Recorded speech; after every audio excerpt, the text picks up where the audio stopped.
Polda Metro Jaya menangkap dan menjadikan tersangka Direktur Lokataru Foundation Del Pedro Marhain atas dugaan penghasutan. Del Pedro disebut memprovokasi pelajar dan anak di bawah umur untuk melakukan aksi anarkis. Dan untuk membahasnya kita sudah terhubung dengan Direktur Lembaga Bantuan Hukum Jakarta, Fadil Alfatan. Selamat sore Mas Fadil, terima kasih sudah bergabung bersama kami.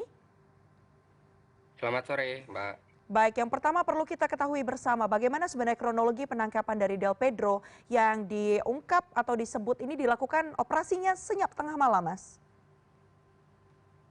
Ya, penangkapan dilakukan tadi malam gitu ya, sekitar pukul 22.30 bertempat di kantor Lokataru Foundation, dilakukan oleh beberapa petugas ya yang mengaku sebagai petugas dengan berpakaian preman dan kemudian tidak secara memadai menyampaikan apa yang menjadi tuduhan dan kemudian apa-apa saja surat atau administrasi penangkapan gitu ya. Sedangkan sebelumnya Del Pedro belum pernah diperiksa sebagai tersangka dan tidak tahu tuduhannya seperti apa gitu ya. Tapi karena perdebatan kemudian tidak berujung, akhirnya disepakati untuk mengikuti gitu ya proses penangkapan ini dan datang ke Polda Metro Jaya. Seperti itu, Mbak.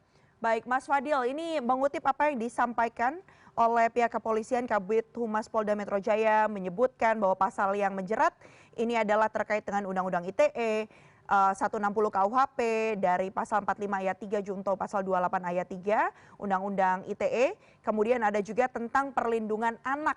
Bagaimana Anda menilai hal ini? Mengingat Del Pedro ini statusnya sudah dinaikkan sebagai tersangka dari kasus ini. Ya, pertama kami sangat tidak percaya gitu ya dengan tuduhan itu. Bagi kami itu tuduhan yang kami nilai tidak masuk akal dan cenderung berlebihan gitu ya. Walaupun pemeriksaan sedang berjalan di sini, tapi dapat kami lihat secara kasar gitu ya, tidak ada sama sekali kausalitas antara aktivitas-aktivitas Del Pedro yang kemudian dikatakan sebagai penghasutan atau provokasi dengan apa yang terjadi gitu ya sepanjang tanggal 25 sampai 31 Agustus kemarin.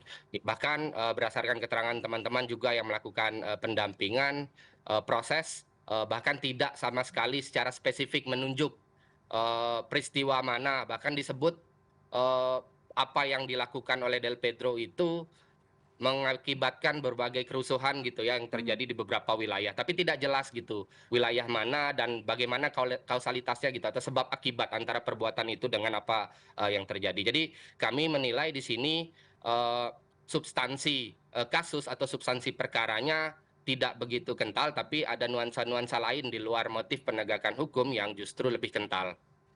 Baik, nuansa lain seperti apa yang Mas Fadil nilai ada di dalamnya? Ya, jika kita lihat dalam beberapa waktu ke belakang, memang kan ada statement oleh berbagai tokoh gitu ya soal siapa dalang dari peristiwa di tanggal 25 sampai dengan 31 kemarin gitu ya.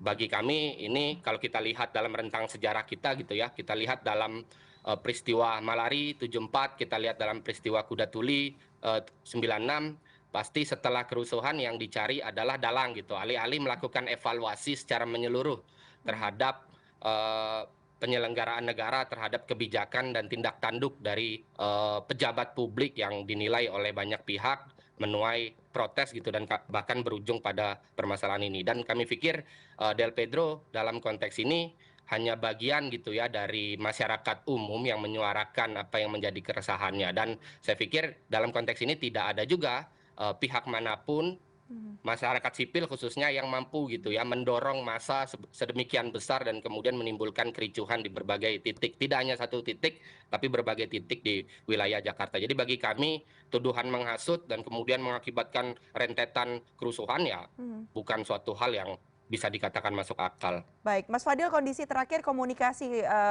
dan bentuk pendampingan hukum yang diberikan kepada Mas Del Pedro seperti apa, Mas?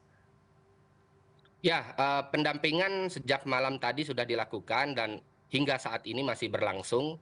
Kami dari berbagai organisasi masyarakat sipil yang tergabung dalam tim advokasi untuk demokrasi memberikan pendampingan hukum gitu ya kepada Del Pedro gitu. Dan kemudian Kami akan ikuti prosesnya, kami akan lihat perkembangannya gitu ya. Hingga saat ini kondisi masih sehat-sehat Mhm. dan proses masih berjalan, proses pemeriksaan khususnya. Baik, pemeriksaan berjalan di Mapolda Metro Jaya begitu ya. Mas Fadil, kita tahu bahwa penangkapan terhadap aktivis ini bukan kali pertama terjadi. Hal lain yang juga disoroti oleh publik adalah bagaimana adanya sejumlah korban, sejumlah pihak baik itu menjadi korban kematian, harus meninggal, meregang nyawa, luka-luka dalam rangkaian aksi unjuk rasa yang berlangsung selama setidaknya sepekan ini. Dari pandangan dan kacamata Mas Fadil, siapa yang seharusnya bertanggung jawab akan hal ini dan apa yang jadi catatan dari LBH Jakarta? Ya, pertama kita bisa lihat ada gap gitu, ada kesenjangan. Yang pertama, eskalasi kemarahan publik kan meningkat sejak adanya kematian mendiang Afan gitu ya di wilayah Jakarta Barat gitu di sekitar wilayah Penjernihan akibat dilindas oleh rantis milik Korps Brimob Polri gitu. Tapi kemudian yang kita lihat penegakan hukum pidana justru lebih cepat dilakukan terhadap aktivis-aktivis yang dituduh sebagai dalang. Termasuk juga masa aksi hingga saat ini kami menyisir di berbagai kantor polisi baik Polres maupun Polda Metro Jaya masih banyak masa aksi demonstran yang kemudian ditangkap dan hingga saat ini belum memiliki kejelasan status hukum dan bahkan tidak diperbolehkan pulang. Kalau kita lihat data Polda Metro Jaya ada sekitar 1.200 demonstran yang masih ditahan dan dituduh sebagai perusuh. Kemudian data Komnas HAM justru berbeda, lebih tinggi yaitu 1.600. Tapi hingga saat ini secara keseluruhan belum semuanya dibebaskan. Bahkan kami melihat dalam proses tidak semua bisa dikatakan sebagai orang-orang yang bisa diproses pidana gitu ya. Ada orang-orang yang tidak punya maksud apapun, hanya sekadar lewat dan kemudian secara random ditangkap gitu. Gitu yang menurut kami terjadi. Dalam konteks ini ya negara harus mengambil sikap gitu ya. Pertama soal soal keadilan gitu ya. Korban dalam hal ini kita bisa lihat sudah sekitar 7 di seluruh Indonesia, tapi penegakan hukumnya belum karena dugaan kerasnya adalah dilakukan aparat. Mhm. Sedangkan orang-orang yang dituduh menjadi dalang malah duluan gitu ya dengan proses yang sangat cepat, sangat kilat, kemudian ditangkap dan ditetapkan sebagai tersangka. Baik, di sisi lain ini tadi menarik ketika disebut aparat begitu ya. Di sisi lain kita tahu bahwa Presiden Prabowo Subianto kemarin dalam pidatonya juga menyatakan akan kemudian menaikkan jabatan polisi yang bertugas saat aksi unjuk rasa. Kemudian juga sempat menyatakan adanya dugaan-dugaan baik itu makar maupun terorisme di dalam rangkaian aksi unjuk rasa yang juga tadi sempat disebut Mas Fadil ada aktor asing di dalamnya. Catatan atau pandangan Anda melihat kondisi ini seperti apa, Mas? Di tengah dinamika yang terjadi. Ya, kami pikir alangkah baiknya ini dilihat dalam konteks yang dalam kerangka yang lebih jelas gitu ya. Protes publik ini kan secara umum dapat kita lihat dimulai dari rentetan tindak tanduk pejabat publik yang dirasa kurang patut gitu. Kemudian ada serangkaian kebijakan yang juga dianggap oleh banyak pihak, oleh masyarakat umum sebagai kebijakan yang tidak berpihak pada masyarakat. Kita bisa bilang secara kondisi ekonomi Indonesia tidak bisa dikatakan baik-baik saja, tapi tidak ada langkah yang progresif dan memadai gitu untuk meningkatkan perekonomian masyarakat. Tapi di sisi lain justru insentif dalam tanda petik terhadap pejabat publik tinggi. Nah, kesenjangan-kesenjangan ini yang harusnya dievaluasi secara menyeluruh. Apa yang kemudian terjadi, kebijakan-kebijakan apa yang ditolak oleh publik. Kita bisa lihat juga misalnya yang terjadi di Pati sebelum ini gitu ya. Nah, apakah kita menuduh ini juga urusan asing? Nah, saya pikir terlalu jauh untuk melihat itu. Kami menilai ini harus dilihat dalam kerangka yang lebih jelas, dalam kerangka yang lebih dekat gitu. Ini urusan eh, kehidupan bernegara yang harus ada evaluasi satu sama lain gitu ya, ketimbang melihat ini dalam hal yang lebih jauh. Siapa yang harus melakukan evaluasi itu dan apa bentuk evaluasi mendesak yang harus dilakukan agar tidak ada lagi pelanggaran hak asasi manusia dan juga pelanggaran hukum yang terjadi yang membahayakan masyarakat.